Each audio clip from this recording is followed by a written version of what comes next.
A pleasant good morning to all the students of class 10. Today,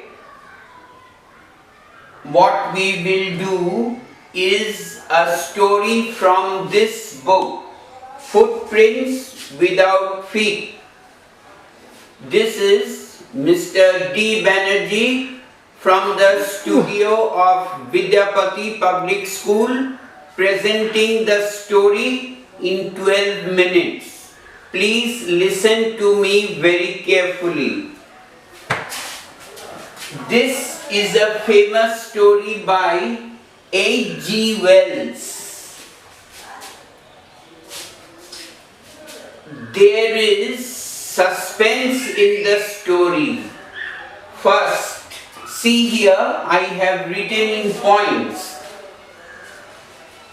The two boys were bewildered at the fresh marks of a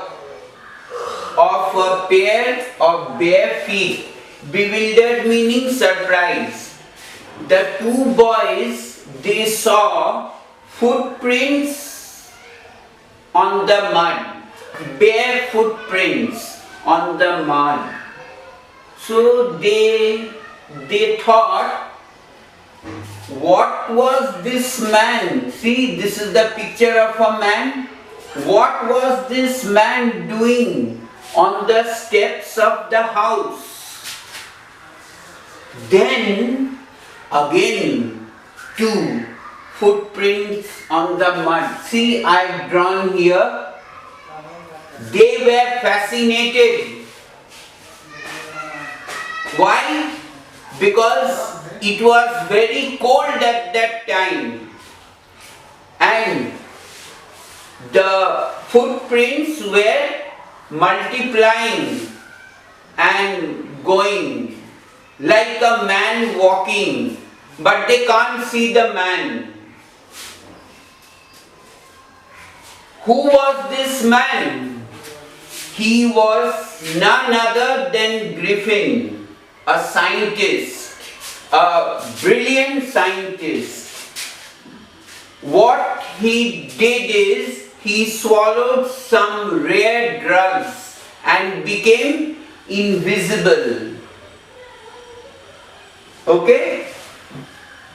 Now when he became invisible, his body became transparent as a sheet of glass, though it remained solid as a glass.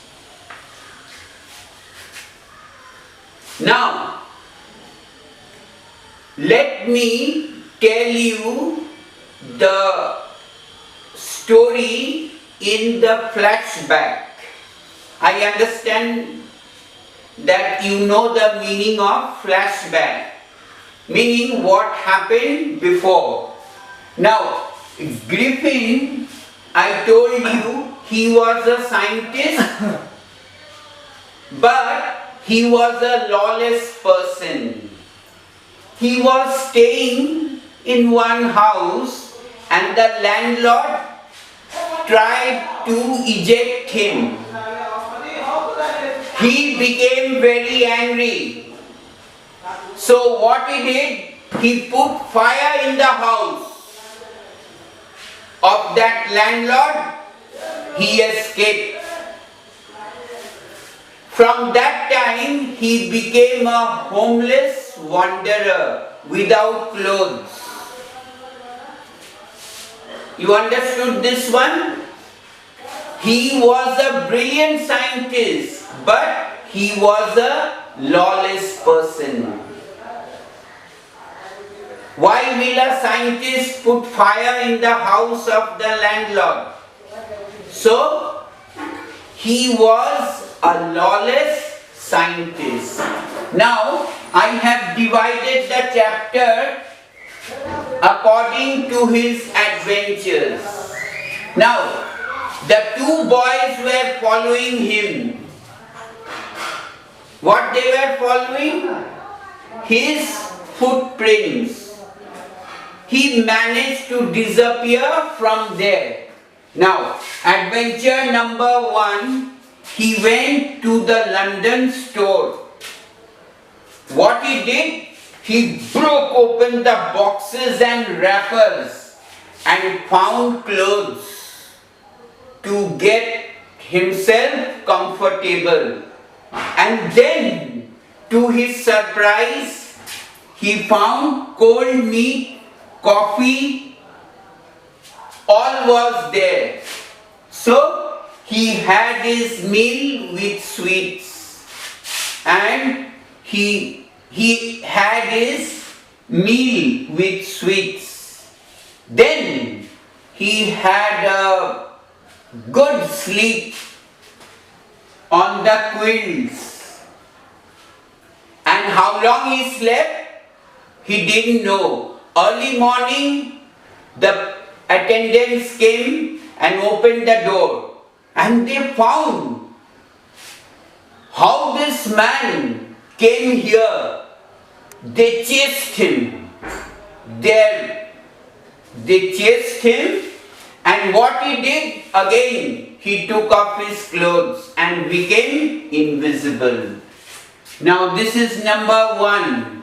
Then he came to Drury Lane, the theatre world. Next, this is part 2. What he did, he was invisible, he went upstairs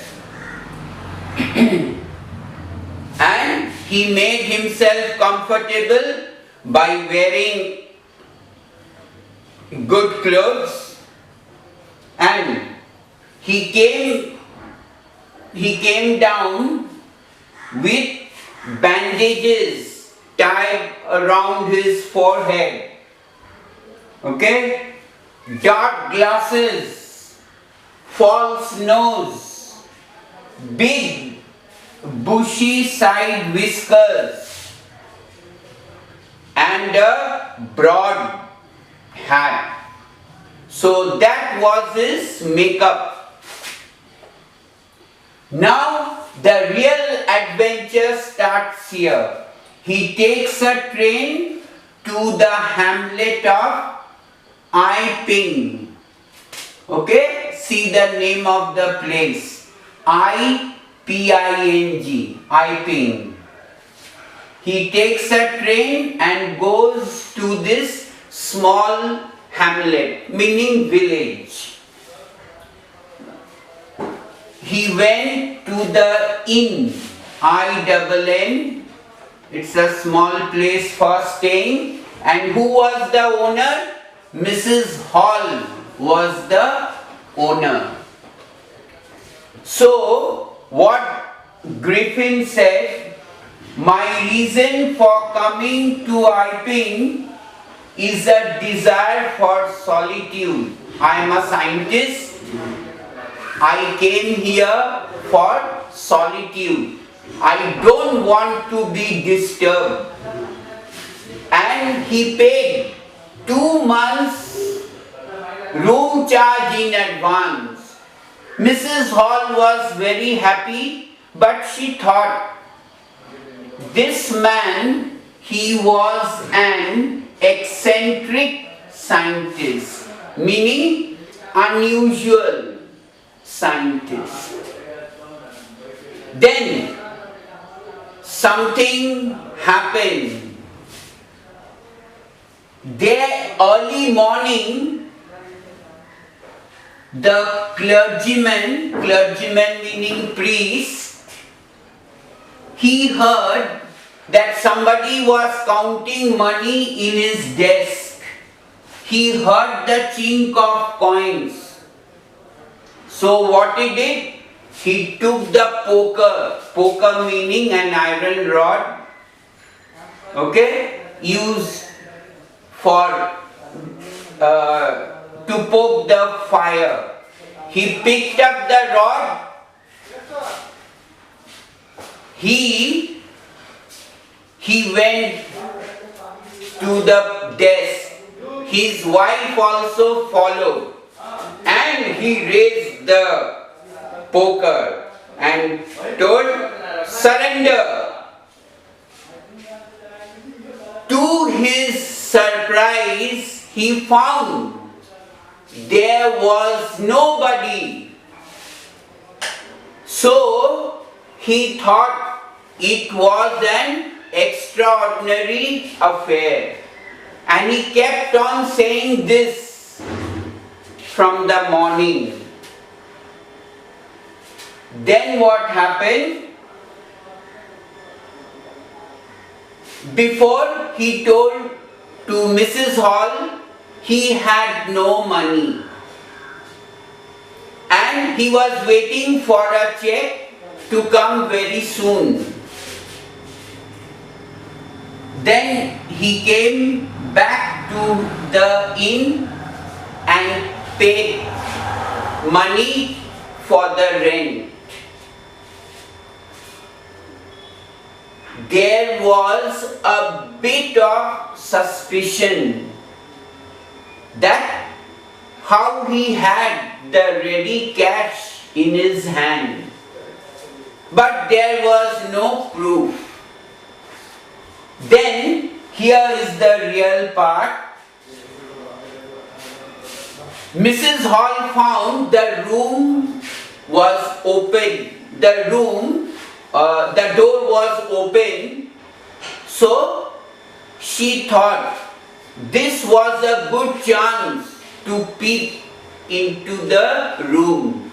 So she came slowly and she saw on the bed the false nose, bandages, everything was lying over there wet. Okay? Then, to her surprise, she found a sniff. She felt a sniff, meaning like this we do. She could not see the man. And then what happened? The chair in that room floated in the air and charged at Mrs. Hall and her husband. They were thrown out of the room. So, Mrs. Hall, she was shocked. She believed that the room was haunted by spirits.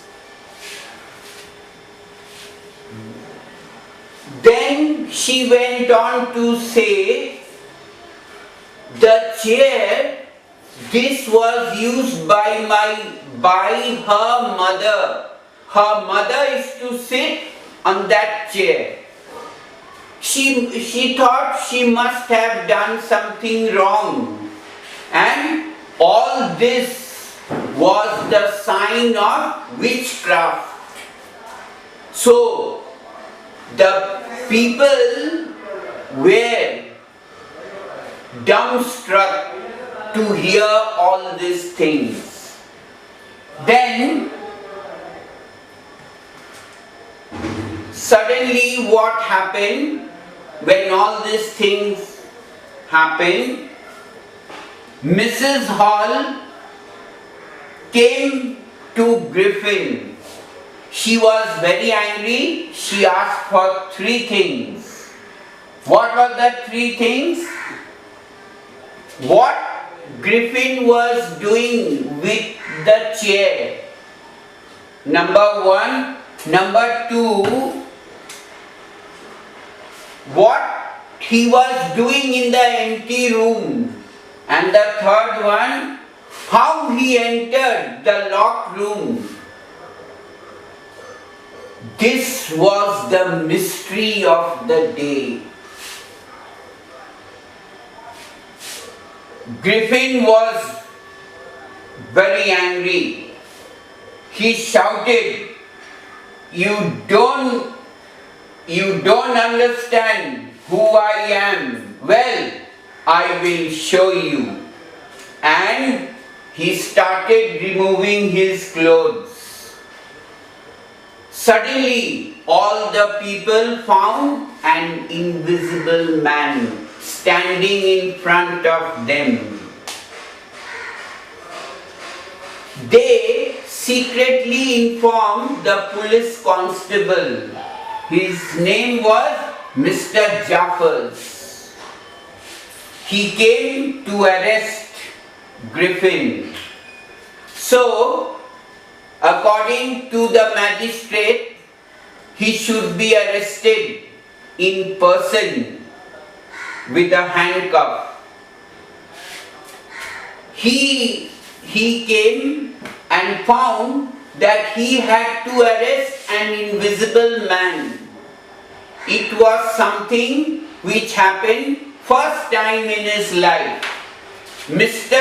Zafar, what he did, he caught hold of Griffin and he was pushed away and he received tight blows.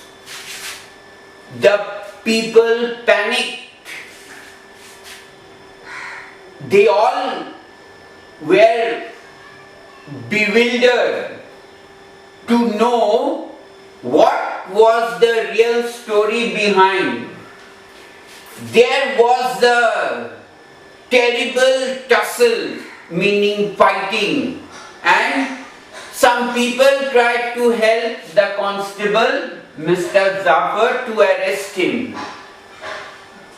Griffin was too smart for them. He gave them blows after blows, hitting them, and they all fell down. They could not see Griffin. That was the moment he escaped from the inn and he became a homeless wanderer again. Now, the first thing you have to remember is Griffin as a man was a brilliant person, a brilliant scientist. Now, as a scientist, he was lawless. He put fire in the house. That is not the way a scientist behaves. A scientist works for the welfare of humanity, not to destroy humanity. And the other things, he uses his discovery. He used his discovery to frighten all the people. Number 2 and number 3, when he found short of money, he even robbed the clergyman of his money. So we find a scientist with a brilliant character. He had all the wrong ways of life. That is not the mark of a person. A person should be humble. He should love his brethren. Here we find a different man. This man was a lawbreaker. He was not well mannered. So in this story, you see Griffin as an incomplete man. Though he was a brilliant scientist, yet he did not know the rules of humanity. How important humanity is. Being a scientist, he didn't understand. He made a mess of himself. That is where we stop here. For your homework, I have written some question and answers. Please learn that. This is an important story by H.G. Wells, and his language is wonderful. The suspense, the thrills will make you awestruck read the story nicely. Thank you.